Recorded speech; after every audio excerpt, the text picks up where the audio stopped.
Hello दोस्तों। आज हम कक्षा 12 लेखा शास्त्र एक्टिव प्रकाशन उसका हल करने जा रहे हैं।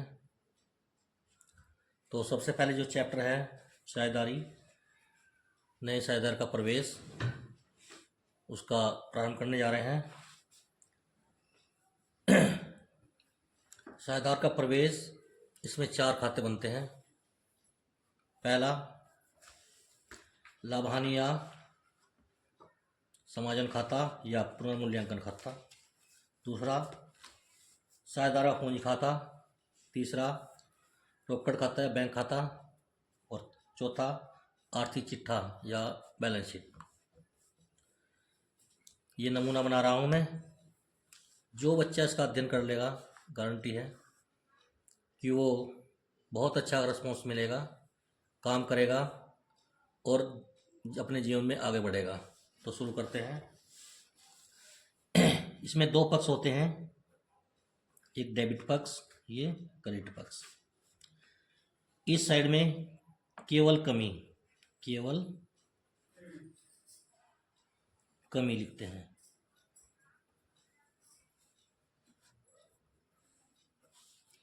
इसमें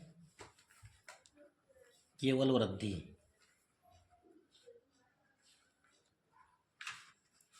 जो भी संपत्ति में कमी होगी इस साइड में लिखेंगे और जो संपत्ति में वृद्धि होगी इस साइड में लिखेंगे।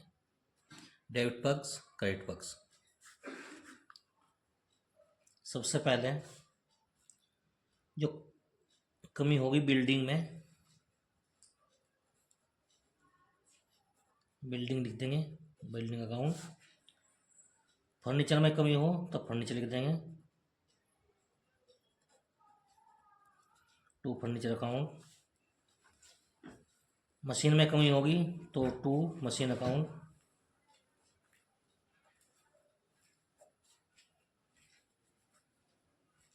देनदार में कमी होगी तो बैड डेट।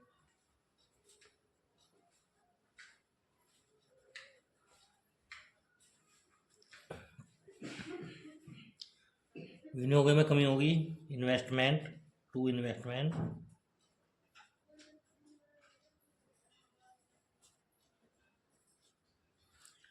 कोई अन्य संपत्ति भी हो सकती है जिसमें कमी हो, जितनी कमी हो इस साइड में लिखेंगे डेबिट पक्ष में, और वृद्धि होगी क्रेडिट पक्ष में लिखेंगे। अब यही चीज़ हम क्रेडिट पक्ष में लिखते हैं। वृद्धि होने के बाद में by building,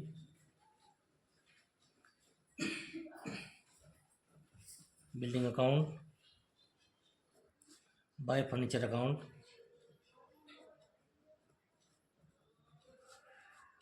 by machine account,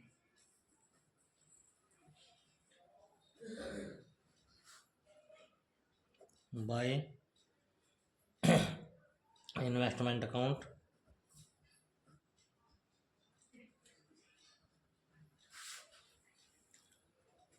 अब इसके उपरांत जो कमी वृद्धि हो गई उसके बाद में देखते हैं कौन सा पक्ष बड़ा है। अगर क्रेडिट पक्ष बड़ा है तो वही इसका हम टोटल कर लेंगे, और जहाँ भी टोटल करेंगे वहाँ पे नीचे 2 लाइन लिख देंगे। पक्ष बड़ा क्रेडिट है तो उसका योग यहाँ पे लिखेंगे और यहाँ पे भी। और हमें प्रॉफिट होगा, प्रॉफिट लिखेंगे to profit transfer to partner capital account. यानी कि जो लाभ होगा जो हमारे पुराने साझेदार हैं उनमें बांट देंगे। जैसे पुराने साझेदार ए बी पूंजी के अनुपात में है, पूंजी के अनुपात बांट देंगे, और जो अनुपात दिया है उन्हें बांट देंगे, या अगर अनुपात नहीं दिया है तो हम उन्हें बराबर अनुपात में बांट देंगे। किसी कारणवश ये पक्ष हमारा बढ़ा जाए डेबिट पक्ष तो हमें हानि होगी, उस हानि को पक्ष बड़ा डेबिट होगा, वो डेबिट पक्ष हम यहाँ से लिखेंगे और वही हम इधर लिख देंगे। और इधर लिखेंगे by loss transfer to partner capital account. Partner पुराने ए बी सी जितनी भी हो, ए बी, और यहाँ पे उनकी बांट के यहाँ पे लिख देंगे। ये नमूना बन गया। अब उसके बाद में हम साधारण पूंजी खाता बनाते हैं। साधारण पूंजी खाते में 2 पार्टनर पुराने रहेंगे तो 1 नया आएगा, 3 पुराने रहेंगे तो चौथा नया आएगा, 4 पुराने होंगे तो 5वां नया आएगा।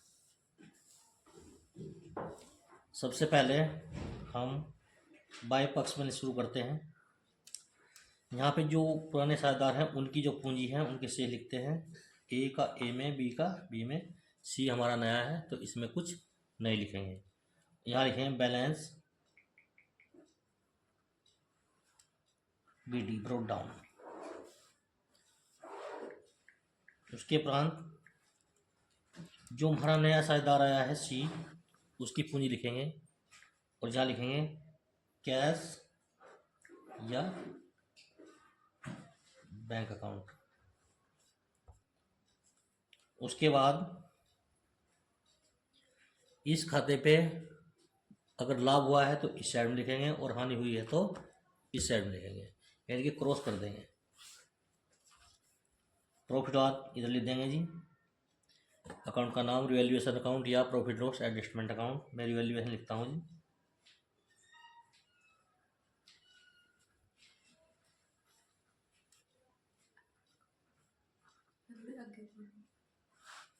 रिवैल्यूएशन अकाउंट जो पुराने साझेदार हैं उनके अकाउंट में नए खाने में लिख देंगे। किसी कारण से हमें हानि हो रही है तो हम दूसरे पक्ष में लिख देंगे।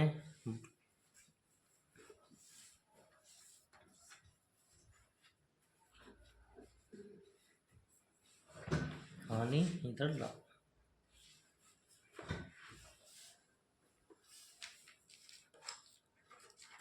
ठीक है, आगे चलते हैं। कुछ पुराने साझेदारों का जो अविभाजित लाभ होता है उन्हें भी बांट देते हैं प्रॉफिट लॉस अकाउंट। पुराने साझेदारों में उनके अनुपात में या पूंजी अनुपात में या कोई अनुपात नहीं है तो बराबर बांट देंगे। चिट्ठे में जो संचित निधि होती है, संचिति संचय, उसे भी उनके अनुपात में ही बांट देंगे। जनरल रिजर्व अकाउंट,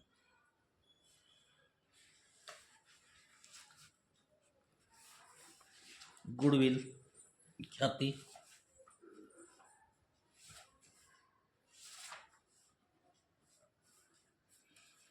अगर उसको व्यापार में ख्याति बनी रहेगी तो इन्हें दे देंगे दोनों को। अगर व्यापार है ख्याति निकालनी है तो दूसरे पक्ष में भेज देंगे गुडविल अकाउंट जी।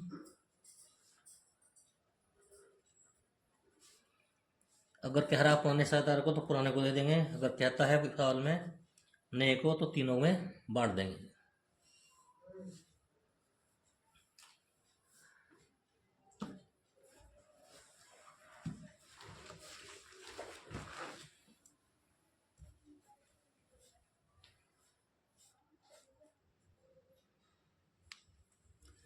इसके उपरांत हम इनका टोटल करते हैं, सी का, बी का और ए का। ऐसे ही इधर दें टोटल वो, और इनकी योग में से जो ये घटाने के बाद में जो शेष बचेगा उसे इधर लिखेंगे to balance C D credit down. यहाँ पे लिखेंगे, यहाँ पे और यहाँ पे। ये हमारा साझेदार पूंजी खाता बन के तैयार हो गया। आप चाहो तो ये इधर ला के रख सकते हैं हम, यहाँ पे बाय बैलेंस शीट यहाँ पे रख सकते हैं क्योंकि ये शेष हमारे बैलेंस शीट में जाएंगे। ये साझेदार पूंजी खाता कंप्लीट हो चुका है। उसके उपरांत हम आते हैं कैश या बैंक अकाउंट। कैश या बैंक अकाउंट, जैसा भी आपकी इच्छा हो, या तो कैश अकाउंट बनाओ या बैंक अकाउंट बनाओ। जो हम खाता बनाएंगे उसका बैलेंस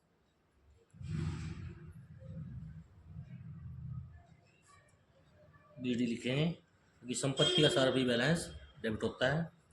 कैश अकाउंट बनाएंगे तो कैश का बैलेंस लिखेंगे सामने, बैंक बनाएंगे तो बैंक का बैलेंस सामने लिखेंगे। 2C, तीसरा जो हमारे साझेदार आया है उसकी पूंजी, पहले इसकी यहाँ पे लिखेंगे जी।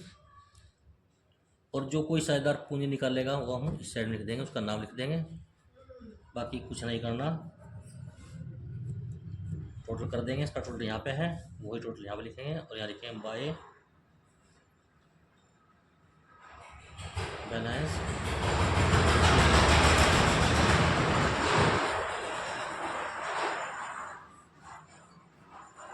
काम कंप्लीट इसका। और अंत में जो हमारा आर्थिक चिट्ठा है, बैलेंस शीट एज ऑन 31 दिसंबर बनाएंगे, 31 दिसंबर लिख देंगे। 31 मार्च को बनाएंगे, 31 मार्च। 2 तरह के साल होते हैं, एक कैलेंडर वर्ष और दूसरा वित्तीय वर्ष। जिस हिसाब से आप बनाएंगे वही आप यहाँ पे लिख देंगे। चलिए बनाते हैं इसे।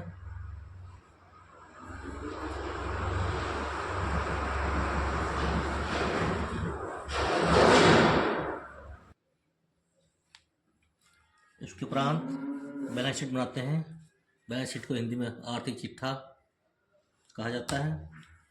दायित्व पक्ष, संपत्ति पक्ष, लायबिलिटी, एसेट, इसमें ऋणी धनी पक्ष नहीं होते। अब जो हम इसका नमूना बना रहे हैं, सबसे पहले BP कहते हैं, देवी पत्र, क्रेडिटर्स,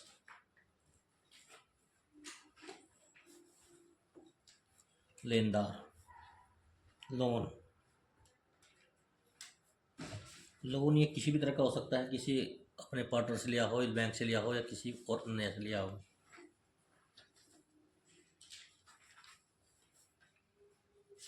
बैंक ओवरड्राफ्ट,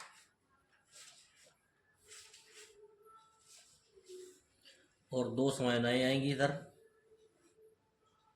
आउटस्टैंडिंग और दूसरी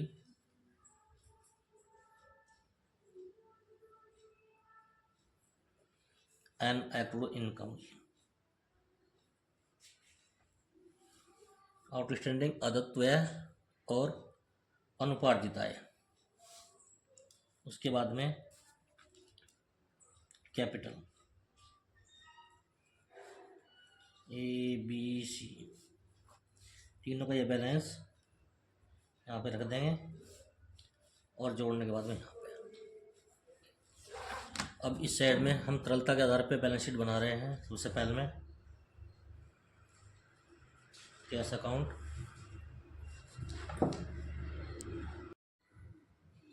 कैश अकाउंट, उसके बाद बैंक अकाउंट, उसके बाद में देनदार, डेबिटर्स, यहाँ पे लिख देंगे, इसमें घटा देंगे बैड डेबिट कमी, तब यहाँ पे लिखेंगे इन्वेस्टमेंट, विनियोग, यहाँ पे लिखेंगे जी। उसके बाद फर्नीचर, मशीन,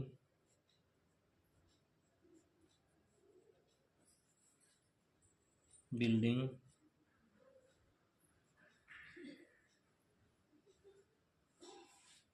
लैंड,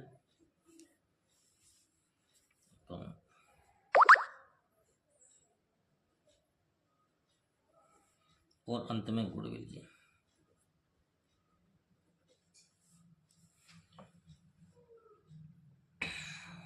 संपत्ति में वृद्धि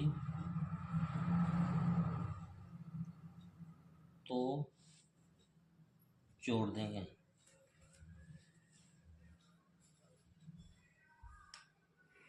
कमी घटा देंगे, और दोनों पक्षों का योग बराबर आएगा तो सवाल ठीक है, नहीं तो गलत।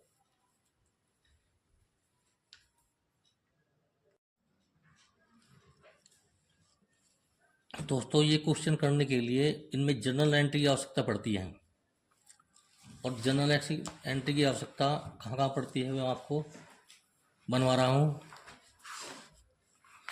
जैसा कोई नया शेयरधार आया और वो पूंजी लाएगा या कोई संपत्ति लाएगा, जब पूंजी लाता है क्या लिखा होता है, नंबर 1 डालता हूँ, नए साझेदार द्वारा नगद पूंजी लाने पर जी क्या लिखा होगा,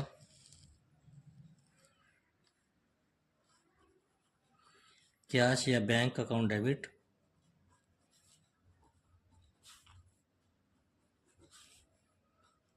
टू जो नया शेयरधार आया है उसका नाम लिख देंगे, टू न्यू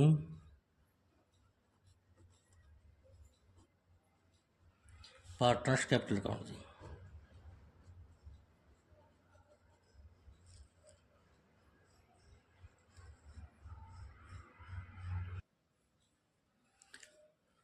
दोस्तों जब कोई संपत्ति अथवा माल के रूप में पूंजी लाता है तो क्या एंट्री होगी, संपत्ति लाए तो संपत्ति को डेबिट कर दो, एसेट अकाउंट डेबिट, माल लाए तो माल को डेबिट कर दो जी, परचेज या goods account debit, to new partner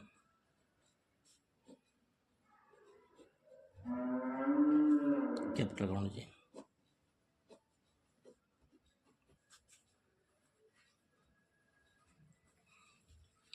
being asset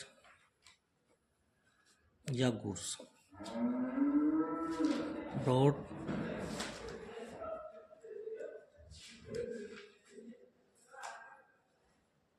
in by new partner.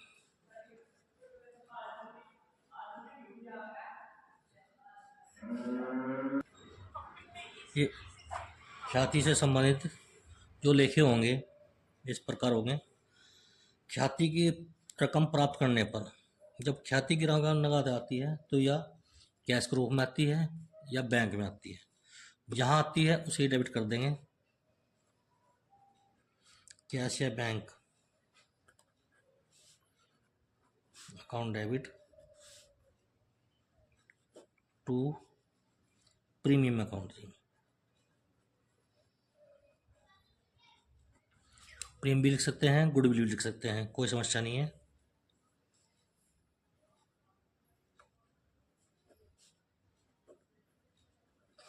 Being goodwill received,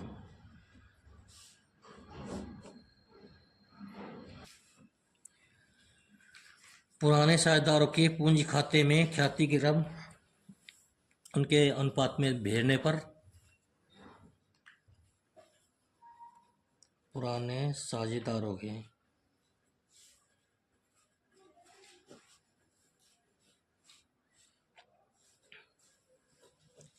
पूंजी खाते में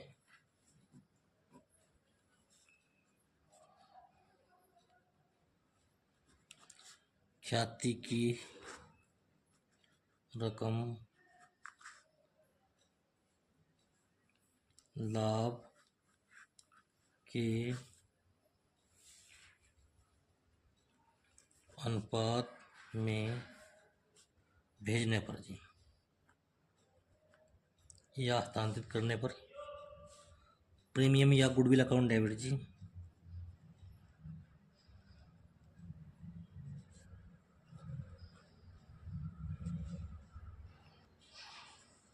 to old partner capital account ji.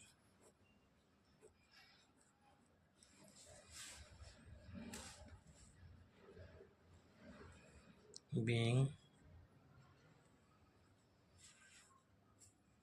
Amount of goodwill credit to old partner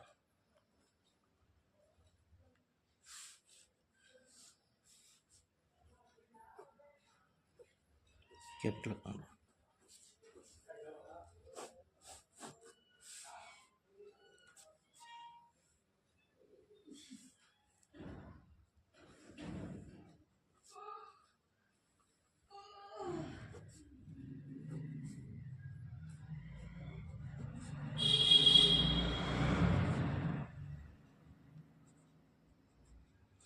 ख्याति की रकम निकाल लाते हैं जो साझेदार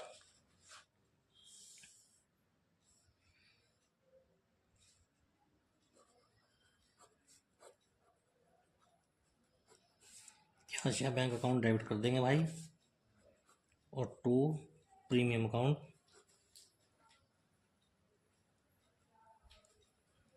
या गुडविल अकाउंट।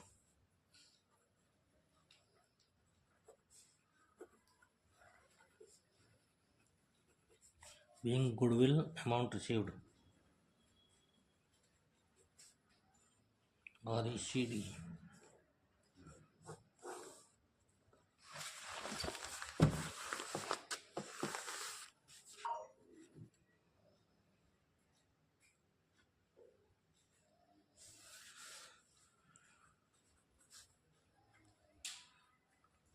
ख्याति की राशि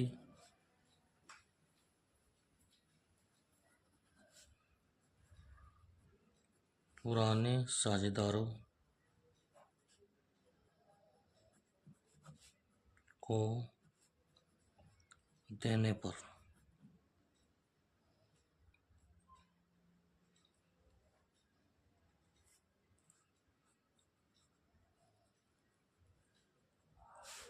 प्रीमियम अकाउंट डेबिट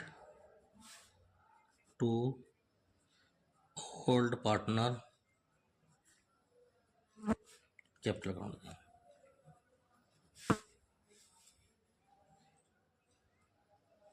बीइंग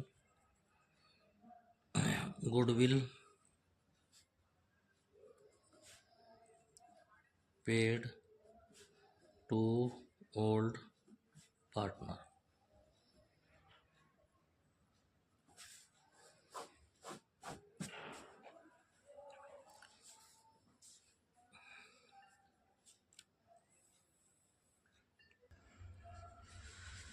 संपत्तियों के पुनर्मूल्यांकन पर जब लाभानी खाता या पुनर्मूल्यांकन खाता बनाना हो, जर्नल लिखे। संपत्तियों के पुनर्मूल्यांकन में वृद्धि होने पर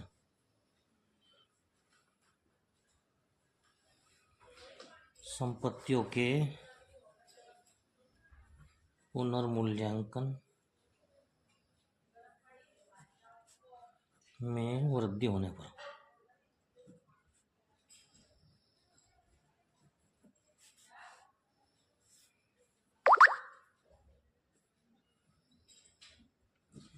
वृद्धि की राशि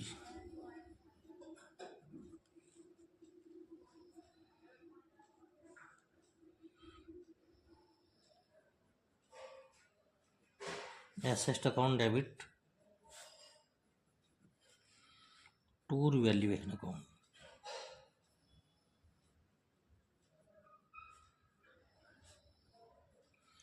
अब इसमें संपत्ति बहुत सारी होती है, जिस संपत्ति में वृद्धि होगी उसी का नाम यहाँ पे हम लिख देंगे। दूसरी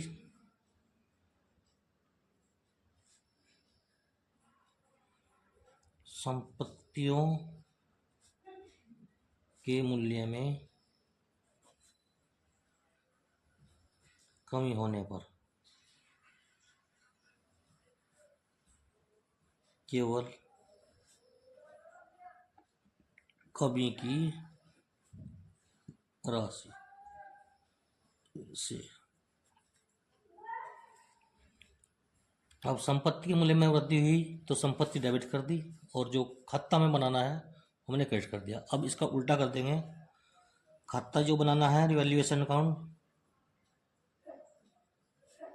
वो डेबिट कर देंगे कमी होने पर टू पर्टिकुलर जो भी संपत्ति है एसेट अकाउंट।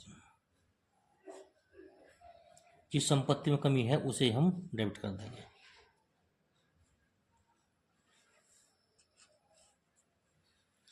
तीसरी बात है, जो हमारे देनदार होते हैं,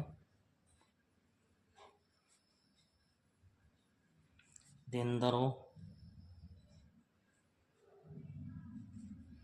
के मूल्य में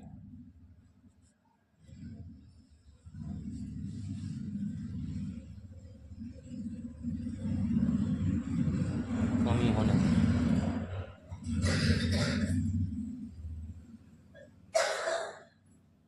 रिवैल्यूएशन अकाउंट डेबिट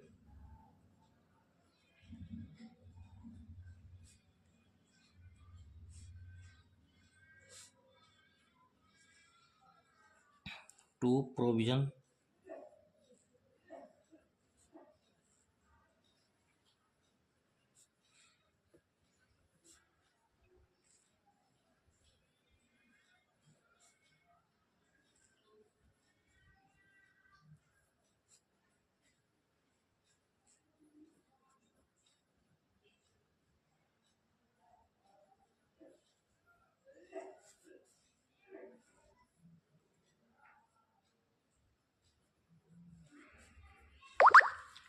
देनदार के मूल्य में कमी होने पर revaluation account debit to provision for bad and डेबिटफुल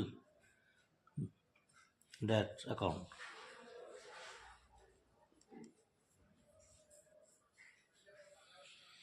चौथा है, रहते के मूल्य में कमी होने पर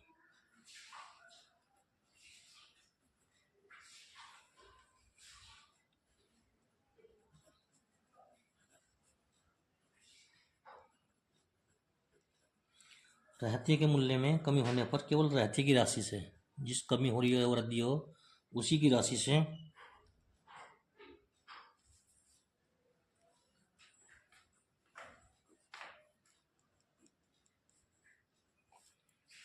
revaluation account debit to stock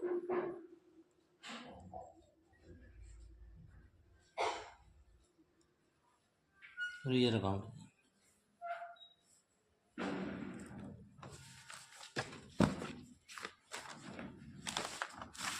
पन्ना भर गया है, दूसरा पेज पे करता हूँ।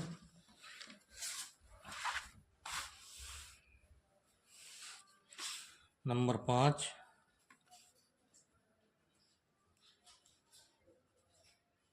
विनियोगों के मूल्य में कमी होने पर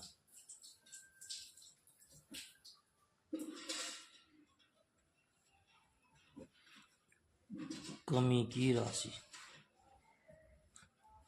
से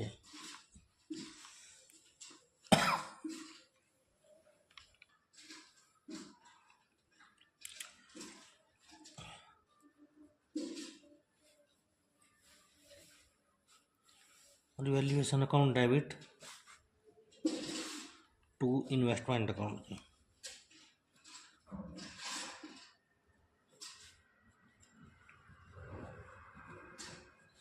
एक या और भी लिख सकते हैं,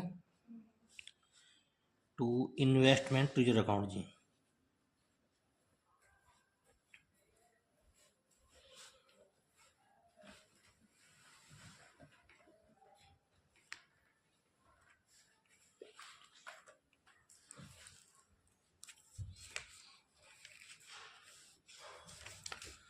छः है, दायित्वों के मूल्य में वृद्धि होने पर, ये संपत्ति में जो वृद्धि होती है उसका उल्टा है।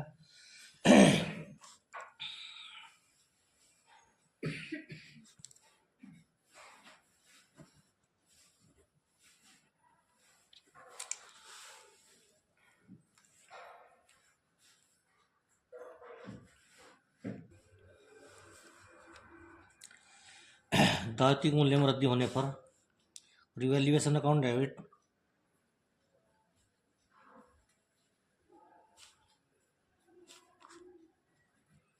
To liability.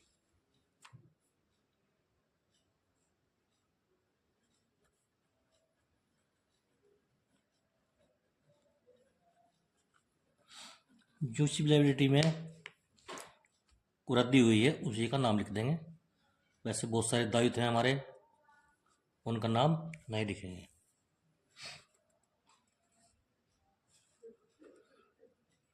सात,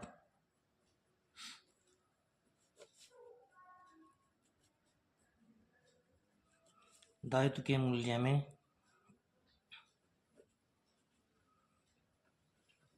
कमी होने पर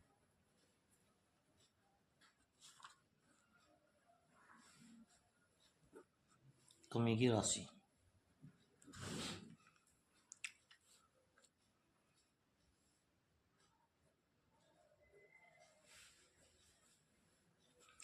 liabilities account debit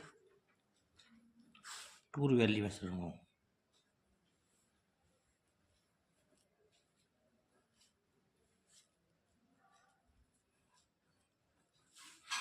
number 8,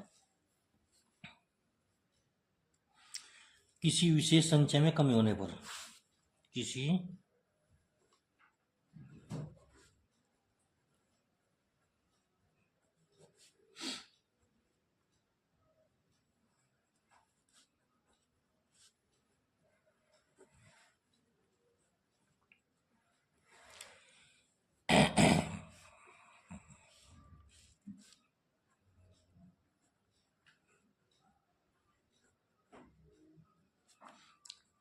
revaluation account debit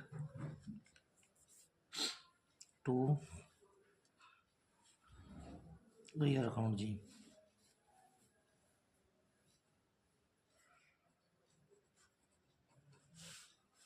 number 9, जो भी विशेष संचय होगा उसका नाम यहाँ पे हम लिख देंगे। उसके बाद में नंबर 9,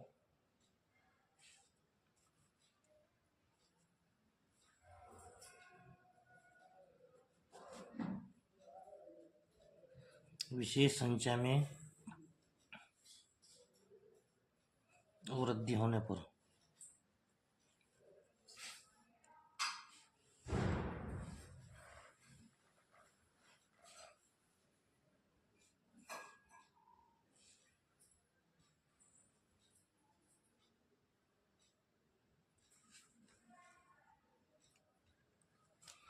ऊपर वाला जो ये है संचय उसमें वृद्धि है, भैया वृद्धि, यहाँ पे एक कमी।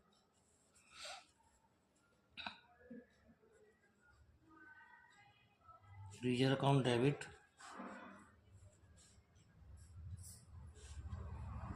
टू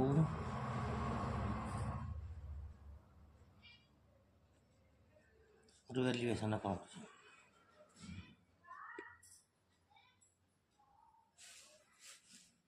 10वां नंबर,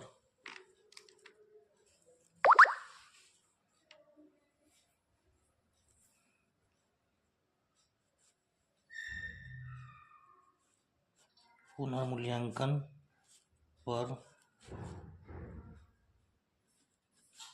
हानि होने पर। जब पुनर्मूल्यांकन खाते पर हानि हो जाती है तो क्या लिखा होता है? Revaluation account debit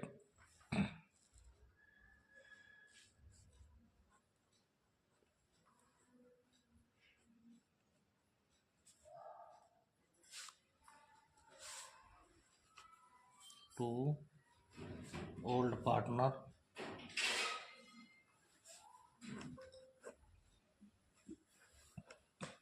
capital account.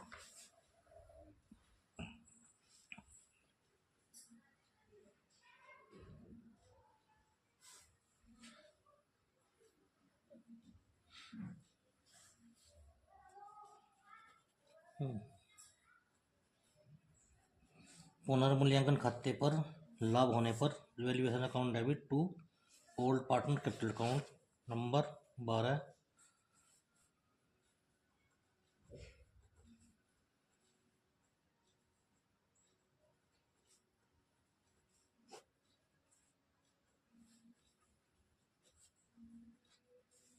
सत्य पर हानि होने पर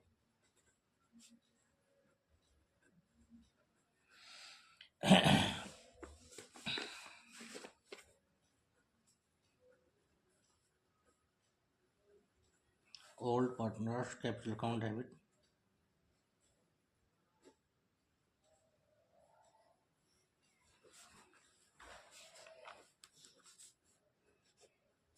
टू रिवैल्यूएशन अकाउंट।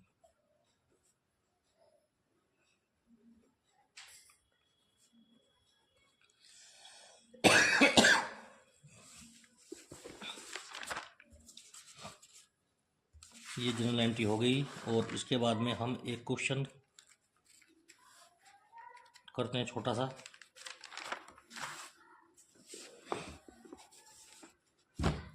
ये बुक है भैया, और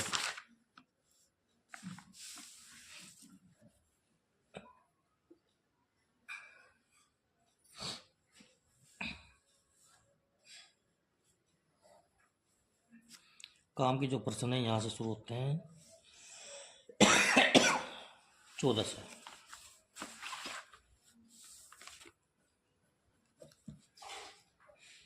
कह रहा है राम अवतार एवं बद्री विशाल जो लाभ हानि 2/3 और 1/3 के अनुपात में बांटते हैं। 31 दिसंबर 2013 को उनका स्थिति विवरण इस प्रकार था।